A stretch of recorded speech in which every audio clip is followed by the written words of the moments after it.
दोस्तों, आज मैं बात करूंगा रिट पिटीशन के विड्रॉल के बारे में। रिट पिटीशन विड्रॉ करना यानी कि पीछे लेना, वापस लेना। तो हमारे ही चैनल पर किसी दर्शक ने एक प्रश्न पूछा है 3 दिन पहले, जिनका नाम है प्रकाश सिंह। वो पूछते हैं कि सर, हाई कोर्ट में रिट पिटीशन विड्रॉ कैसे करें।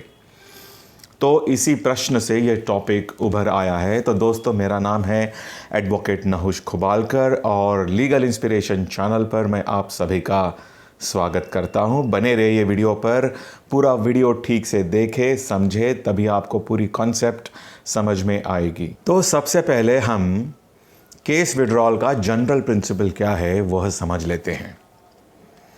कोई भी केस के विड्रॉल का जनरल प्रिंसिपल ये है कि केस ये कोर्ट के परमिशन से कभी भी आप विड्रॉ कर सकते हैं।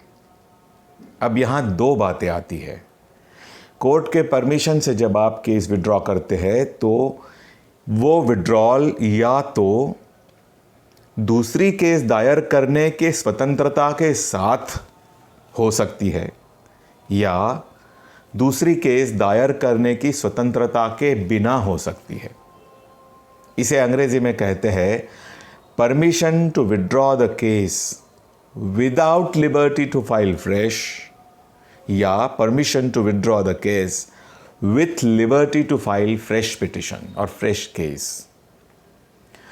तो अगर आपको केस विड्रॉल की परमिशन ये उसी कॉज ऑफ एक्शन पर दूसरी केस दायर करने के स्वतंत्रता के साथ मिली है, तो आप भले ही पहली केस विड्रॉ कर चुके हैं, फिर भी उसी बात के लिए दूसरी केस भी दायर कर सकते हैं। मगर अगर विड्रॉल का परमिशन इस तरह के लिबर्टी के बिना मिली है, तो आप दूसरी केस उसी कॉज ऑफ एक्शन पर, उसी फैक्ट्स पर दायर नहीं कर सकते। और अगर आपने दायर की तो कोर्ट वो केस डिसमिस कर देगा। ये जनरल प्रिंसिपल है। अब एक बात और समझना ज़रूरी है। जैसे कि मैंने पहले कहा कि अगर आप केस विड्रॉ करना चाहते हैं तो ऑर्डिनरीली इस तरह की परमिशन कोर्ट्स देते ही है। मगर अगर पिटिशनर ने कोर्ट के सामने कोई बात छुपाई, मतलब मटेरियल फैक्ट्स सप्रेस कर दी या सच्चाई सामने नहीं लाई या कोई गलत तरीके अपनाकर इंटरिम रिलीफ या कोई भी रिलीफ लेने की कोशिश की और एक्सपोज हो गया और उस स्थिति में विड्रॉल की परमिशन मांग रहा है, तो कोर्ट्स इस तरह की परमिशन देने से इनकार कर सकते हैं और केस को विड्रॉ करने के बजाय कोर्ट वो केस डिसमिस भी कर सकते हैं। अब ये जो जनरल प्रिंसिपल्स है ये आते हैं उभर कर सिविल प्रोसीजर कोड से। अब भले ही वो सिविल प्रोसीजर कोड से उभर कर आते हैं, फिर भी उतना पार्ट, इतने जनरल प्रिंसिपल्स रिट पिटिशन को भी लागू होते हैं। कई बार ऐसा होता है कि रिट पिटिशन का आर्ग्यूमेंट चलते हुए कुछ समय बाद जब देखा जाता है कि कोर्ट पिटिशनर के साथ नहीं है, तब वकील लोग नॉर्मली ऑफ कोर्स पक्षकार के इंस्ट्रक्शंस के आधार पर न्यायालय को रिक्वेस्ट करते हैं कि वो रिट पिटिशन डिसमिस करने की बजाय विड्रॉ करने की परमिशन दें। तो ऐसी स्थिति में विड्रॉल की संभावना बनती है कि कोर्ट फेवर में नहीं है और अगर कोर्ट पिटिशन डिसमिस कर देगा तो ऐसे कुछ ऑब्जर्वेशंस उसमें ना आ जाए जो कि पिटिशनर को हार्मफुल साबित हो सकते हैं भविष्य के लिए। तो इस तरह की कोई संभावना ना बनी रहे, इसलिए कई बार पिटिशन थोड़ी देर आर्ग्यू करने के बाद विड्रॉ की जाती है। ये एक सिचुएशन हो सकती है। दूसरी सिचुएशन विड्रॉल की ये हो सकती है कि पिटिशनर ने जिस कारण के वजह से पिटिशन दायर की, वह कारण ही अभी अस्तित्व में नहीं रहा। मतलब कि अगर उसने कोई रिलीफ मांगा है पिटिशन में और रिस्पोंडेंट्स ने वो रिलीफ उसे केस ख़त्म होने से पहले ही दे दिया, उसकी तकरार का निवारण कर दिया, तो पिटिशनर को पिटिशन आगे कंटिन्यू करने का कारण ही नहीं बचता। ऐसे स्थिति में भी पिटिशनर केस को विड्रॉ कर सकता है।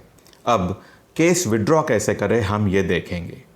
तो जैसे कि मैंने थोड़ी देर पहले बताया कि केस में आर्ग्यूमेंट चलते हुए ही अगर ऐसे लगा कि कोर्ट अपने फेवर में नहीं है और कोर्ट केस को डिसमिस कर देगा, तो उसी स्थिति में वकील निर्णय ले लेते हैं और वो केस को विड्रॉ कर लेते। अर्थात यह निर्णय पक्षकार से पहले से ही लिए हुए इंस्ट्रक्शंस के भरोसे होता है। वकील अपने मन से कोर्ट को केस विड्रॉल करने की परमिशन बहुत ही कम मांगते हैं। तो ये एक स्थिति होती है विड्रॉल की, जहाँ पर केवल ओरल रिक्वेस्ट कर देने से कोर्ट विड्रॉल की परमिशन दे देते हैं। क्योंकि थोड़ी देर हियरिंग चली, अब कोर्ट डिसमिसल की ऑर्डर पास करने ही वाले हैं, तो वकील ने रिक्वेस्ट कर दी कि माय लॉर्ड्स में kindly permit me to withdraw the petition. तो कोर्ट जब ये ओरल रिक्वेस्ट सुनते हैं तो वो ओरल रिक्वेस्ट को वहाँ रिकॉर्ड करते हैं।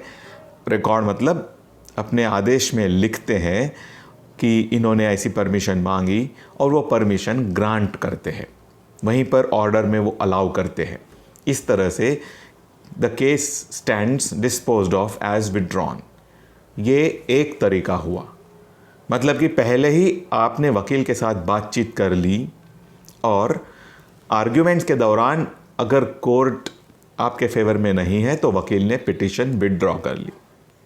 दूसरी स्थिति ये हो सकती है कि आपकी वकील साहब के साथ पहले से बातचीत नहीं हुई है कि अगर कोर्ट डिसमिस करने के मूड में हो तो क्या करना।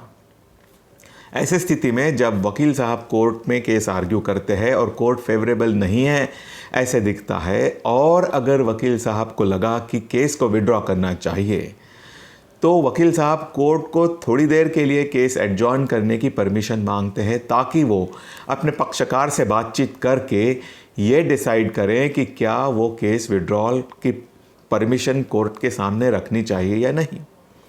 और अगर बातचीत में पक्षकार ने वकील साहब को वो परमिशन दे दी तो वकील कोर्ट को वो परमिशन मांगते हैं और केस विड्रॉ हो जाती है। ये भी एक दूसरा तरीका होता है। नॉर्मली ऐसे स्थिति में वकील पक्षकार को कोर्ट में उपस्थित रखते हैं ताकि ये विश्वास बना रहे न्यायालय के अंदर कि ये जो विड्रॉल किया जा रहा है केस, ये प्रत्यक्ष पक्षकार ने दिए हुए इंस्ट्रक्शंस के अनुसार ही किया जा रहा है और ना कि उसके इंस्ट्रक्शंस के बगैर। तीसरा एक तरीका होता है विड्रॉल का जिसमें ओरल रिक्वेस्ट की जगह पर रिटन रिक्वेस्ट की जाती है। इसमें कई बार एप्लीकेशन फॉर विड्रॉल भी लगाया जा सकता है, मतलब एक अर्जी जिसमें विड्रॉल की रिक्वेस्ट की हुई हो कारण सहित। या किसी हाई कोर्ट्स में एक और तरीका प्रचलित है जिसे कहते हैं फाइलिंग ऑफ पुर्शिस, PURSHIS। पुर्शिस एक डॉक्यूमेंट होता है जिसमें सिंपल तरीके से कोर्ट के सामने बात रखी जाती है कि पिटिशनर ये केस विड्रॉ करना चाहता है। तो एप्लीकेशन रहे या पुर्शिस रहे, दोनों पर वकील की भी और पक्षकार की भी सिग्नेचर ली जाती है और ये जब न्यायालय के सामने दाखिल किया जाता है और जब न्यायालय के सामने विचारार्थ आता है तब न्यायालय उस पर आदेश कर केस को विड्रॉल की परमिशन देते हैं। तो इस वीडियो में आपने समझा कि नॉर्मल सिचुएशन में कोर्ट्स विड्रॉल की तो परमिशन देते ही है, मगर अगर ऐसा ध्यान में आया कि प्लेंटिफ ने या पिटिशनर ने कोर्ट से कोई मटेरियल फैक्ट्स छुपा के रखी या झूठ बोलने की कोशिश करके इंटरिम रिलीफ लेने की कोशिश की, तो ऐसे स्थिति में पिटिशनर को विड्रॉल करने की इच्छा होने के बावजूद भी कोर्ट्स विड्रॉल की परमिशन ना देते हुए केस को डिसमिस कर सकते हैं। फिर हमने ये समझा कि जो विड्रॉल होता है वो दो में से एक तरीके से हो सकता है, मतलब कि या तो with liberty to file fresh petition और without liberty to file fresh. अगर withdrawal with liberty to file fresh इस तरह से अलाउ की जाती है तो इस स्थिति में पिटिशनर उसी कॉज ऑफ एक्शन पर फिर एक केस फाइल कर सकता है, और अगर विड्रॉल विदाउट लिबर्टी दी जाती है तो उसी कॉज ऑफ एक्शन पर दूसरी केस फाइल नहीं कर सकता, और अगर फाइल की तो कोर्ट्स वो दूसरी केस डिसमिस कर देते हैं। तीसरी बात, विड्रॉल किन स्थितियों में होता है? विड्रॉल तब होता है नॉर्मली जब वकील आर्ग्यूमेंट करते हुए ये देखते हैं कि कोर्ट पिटिशनर के फेवर में नहीं है, तो वहीं ओरल रिक्वेस्ट कर कोर्ट से विड्रॉल मांगा जा सकता है। विड्रॉल का एक और तरीका है कि रिटन रिक्वेस्ट, या तो एप्लीकेशन द्वारा या पुरशिस द्वारा रिटन रिक्वेस्ट करके, जिसमें वकील की और पक्षकार दोनों की सिग्नेचर हो, इस तरह की रिटन रिक्वेस्ट करके भी विड्रॉल लिया जा सकता है। तो आज के लिए इतना ही, यहाँ रुकता हूँ। Thank you very much for watching the video.